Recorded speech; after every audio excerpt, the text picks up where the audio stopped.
رمضان ومن دون معروك ما بيمشي الحال. بس الفكرة مو بالمعروك، الفكرة انه المعروك بده عجينة تكون سحرية، يعني يطلع بيرفكت. واليوم انا رح اعطيكم طريقة عجينة ترجعوا لها مرة ومرتين ومليون مرة. تابعوا الحلقة للاخير. ولحتى نبلش بالمعروك بدنا اول شيء كاسة حليب دافية، اهم شيء تكون دافية، اوعكم تاخذوها من البراد وتحطوها وانه يلا وتقولوا ما زبط معنا. بدنا ظرف خميرة او معلقة كبيرة، خميرة فورية.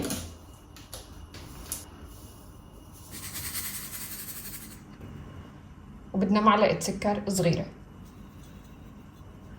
وهلا بنحركهم. وهلا بعد ما صاروا جاهزين عندنا الخميرة مع الحليب والسكر تخمروا، بدنا نضيف بيضة، وبدنا نضيف ثلث كاسة زيت، وبنخفق نخفقهم كثير منيح.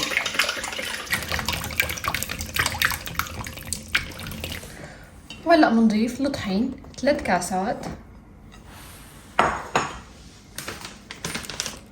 معلقة صغيرة محلب، يعني معلقة أقل من معلقة صغيرة شمرة ويانسون، وبدنا نضيف 5 معالق سكر. هلا بدنا نحركهم كتير منيح وبعدين بنعجنهم بالايد بس لحتى يتماسكوا. شايفين انا عم حاول لمهم بس بالخفاقة، بعدين بدي اشتغل بالايد. وهلا رح نبلش نعجن.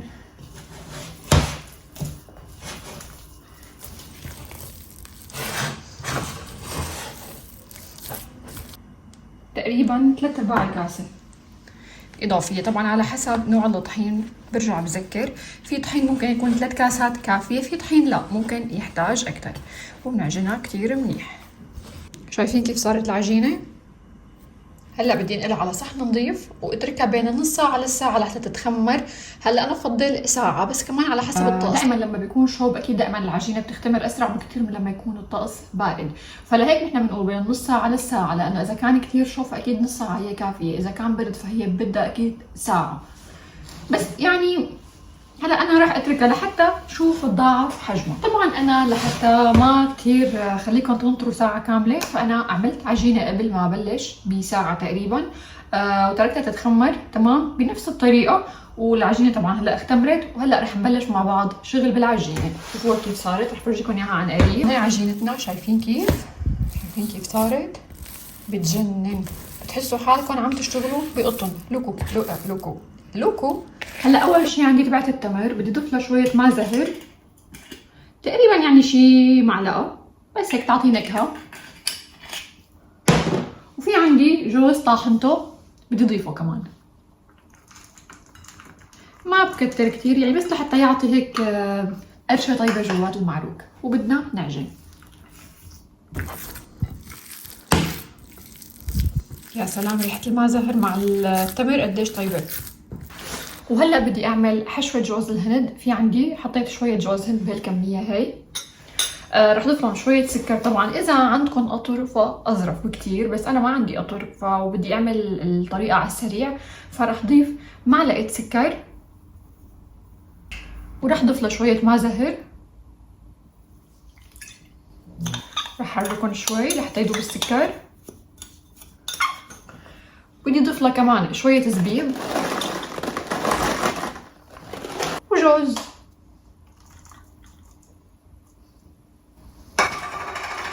وبقلبهم لحتى يتخلطوا مع بعض. وهلا رح نبلش بتشكيل العجينه. رح احط حشواتنا على جنب. اول قطعه طبعا رح اقسمها. رح اخذ اول قطعه هيك، رح احطها مشان نقدر نمد العجين هنا بهذا الشكل.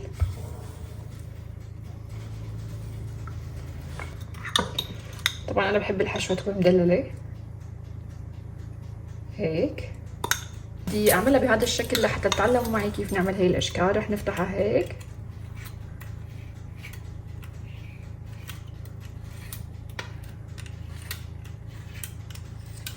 بهذا الشكل. هي بنعملها ارفع شوي.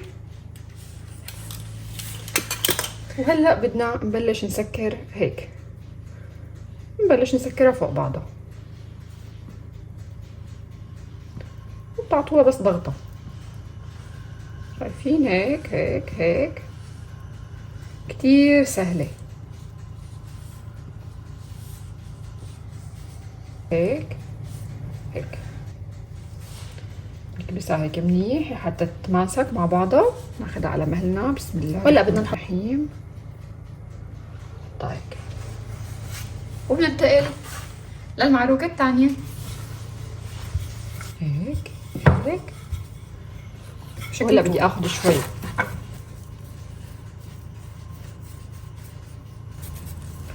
بحطها بقلب العجينة ولفها. رح نلفها هيك هيك.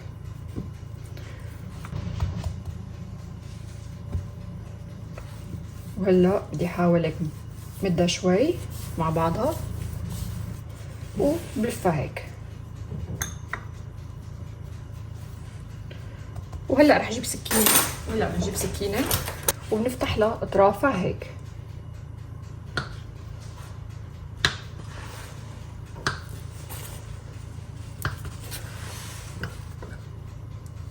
شوي هيك وهيك.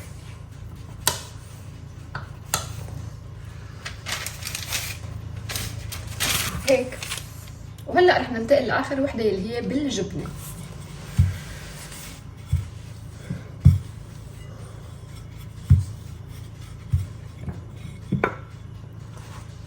رح اجيب جبنه الموتزاريلا.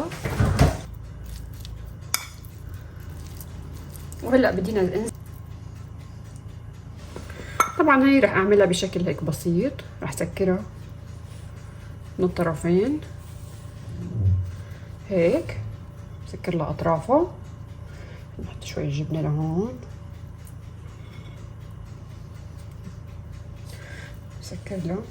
اهم شي تاكدوا ان العجينه تكون مسكره كتير منيح. طبعا فيكم تحشوا شوكولا، فيكم تحشوا شو ما بدكم. انا اخترت الشغلات اللي انا بحبها، اللي انا مشتهيه عليها. وديل بالشوكه هيك. ناخدها ونحطها بالصينيه. وهلا طبعا بدي ريحهم تقريبا شغله نص ساعه وبعدين ندخلهم على الفرن. تمام، بنغطيهم وبنريحهم نص ساعه لحتى ترتاح. وهلا لحتى معروكاتنا يطلعوا عميل معه بدنا ندهنهم بالبيض والحليب. رح نخفق صفار بيضه. نضيف شويه حليب بهذا الشكل بس شوي وبنخفقهم سوا. شوفوا لي معروكاتنا كيف صاروا بعد ما تركناهم نص ساعه يرتاحوا. هلا رح ندهن وشهم بالبيض والحليب. هلا رح ندهن الوش بهذا الشكل.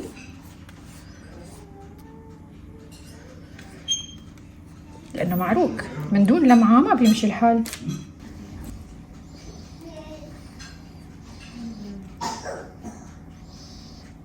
وهلا بدي رش لهم رشه سمسم.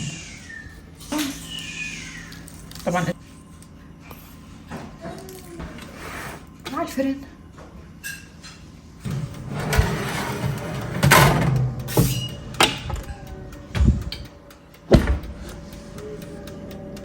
وهلا معروكاتنا صاروا جاهزين. نفتح الفرن عليهم ونفوت لقلب الفرن. يا سلام. رح نطلعهم بورجيكم كيف طلعوا.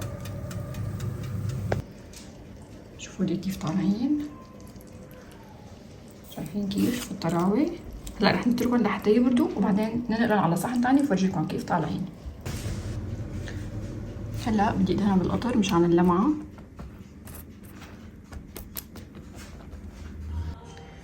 ويا سلام على المعروك.